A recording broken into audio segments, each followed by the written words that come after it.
Cerita musim semi. Di sebuah desa kecil di pinggiran kota, hiduplah seorang anak perempuan bernama Alia, usia 18 tahun, baru saja lulus SMA. Kehidupan keluarganya sederhana. Ayahnya seorang buruh bangunan, ibunya berjualan sayur di pasar. Alia adalah anak pertama dari 3 bersaudara.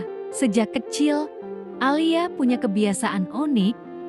Ia senang menggunting kain bekas, menyusunnya menjadi gaun kecil untuk boneka, lalu menatapnya dengan mata berbinar.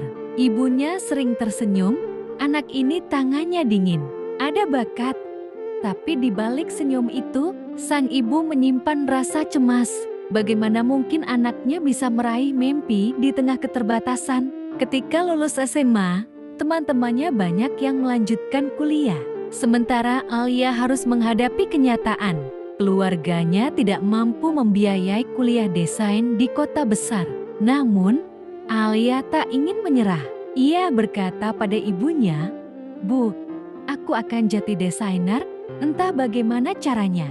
Aku percaya suatu hari nanti, orang-orang akan mengenakan pakaian buatanku." Awalnya, Alia bekerja membantu ibunya berjualan sayur di pasar. Setiap uang lebih, ia sisihkan sedikit demi sedikit. Suatu hari, dengan tabungan yang sangat terbatas, ia membeli sebuah mesin jahit bekas yang sudah berkarat dari tetangga. Malam-malam sunyi ia habiskan dengan belajar menjahit secara otodidak, menonton video gratis dari ponsel usang miliknya. Tak jarang, tangannya terluka terkena jarum, matanya perih karena begadang. Tapi, setiap kali lelah datang, Alia teringat gaun-gaun indah yang dulu ia gambar di buku catatannya. Ia yakin, mimpi harus diperjuangkan meski jalannya penuh duri. Ketika Alia mulai berani menjahit pakaian sederhana untuk tetangga, banyak yang meremehkannya. "Ah, lulusan SMA, mana bisa jadi desainer?" kata seorang kerabat. Ada pula yang menertawakannya, "Bajunya cuma begitu, nggak bisa dipakai ke kondangan."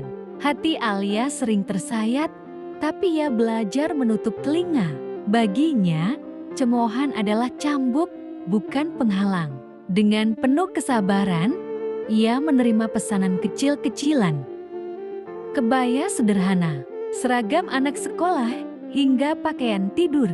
Bayarannya kecil, tapi setiap jahitan membuatnya semakin mahir.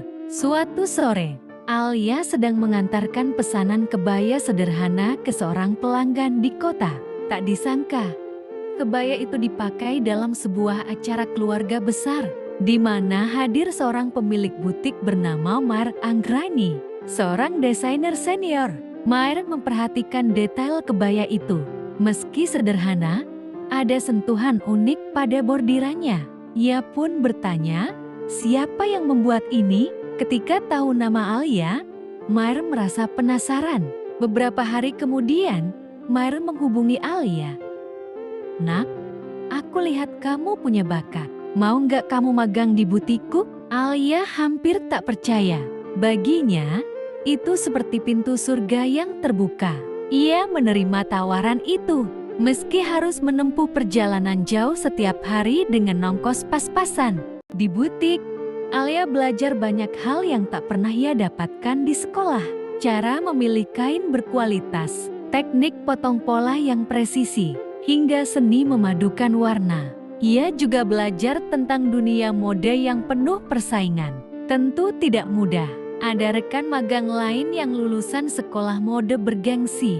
Mereka sering meremehkannya. "Kamu cuma lulusan SMA, bisa apa?" Tapi Alia memilih diam dan membuktikan lewat hasil kerjanya. Maire, sang desainer senior, melihat kegigihan Alia. "Kamu mungkin tidak punya ijazah tinggi, tapi semangatmu lebih tinggi dari siapapun di sini," katanya suatu malam ketika Alia lembur sendirian di butik. Setelah hampir setahun magang, Alia memberanikan diri ikut lomba desain busana tingkat kota. Ia mengajukan rancangan gaun modern dengan sentuhan tradisional batik tulis dari desanya. Namun, ketika hari perlombaan tiba, gaunnya robek karena kecelakaan kecil saat fitting. Ia menangis di pojok ruangan, merasa gagal. Tapi Maire menghampirinya, menggenggam tangannya. Desainer sejati bukan yang tak pernah gagal, tapi yang selalu bangkit. Dengan sisa waktu beberapa jam, Alia menjahit ulang sekuat tenaga. Hasilnya memang tidak sempurna, tapi gaun itu justru mendapat apresiasi karena keberanian dan keunikan konsepnya. Ia tidak menang juara 1, tapi masuk 3 besar. Itu adalah titik balik besar bagi Alia. Berita tentang gadis desa lulusan SMA yang berhasil masuk 3 besar lomba desain menyebar. Media lokal menulis kisahnya, pelanggan semakin banyak berdatangan. Alia mulai bisa membantu ekonomi keluarganya lebih baik. Beberapa tahun kemudian, dengan kerja keras tanpa henti, Alia berhasil membuka butik kecil dengan nama Benang Mimpi. Dari butik itulah, ia menyalurkan karya-karya yang menggabungkan tradisi dan modernitas. Tak berhenti di situ, ia diundang mengikuti fashion show nasional. Saat melihat rancangannya diperagakan di panggung besar, air mata Alia menetes. Ia teringat masa-masa menjahit dengan mesin bekas di kamar sempit, teringat cemoohan orang-orang, dan terutama teringat 2 ibunya yang tak pernah putus. Kini, nama Alia mulai dikenal di dunia mode. Ia membuktikan bahwa ijazah bukanlah satu-satunya kunci, melainkan kerja keras, doa, dan keberanian untuk bermimpi. Suatu malam, ketika duduk di teras rumah bersama ibunya, Alia menggenggam tangan wanita yang dulu menjual sayur demi menyambung hidup. "Bu, kalau bukan karena doa dan restu ibu, Alia nggak akan sampai di sini." Sang ibu hanya tersenyum sambil meneteskan air mata. "Nah, ibu bahagia. Kamu sudah buktikan bahwa mimpi bisa diraih meski dari benang yang sederhana." Pesan moral. Cerita Alia adalah cermin bahwa mimpi tak mengenal batas pendidikan atau keadaan ekonomi. Yang terpenting adalah tekad, kerja keras, dan keberanian melawan keraguan. Dari benang bekas dan mesin jahit tua, lahirlah seorang desainer yang kini karyanya dipuji di panggung nasional.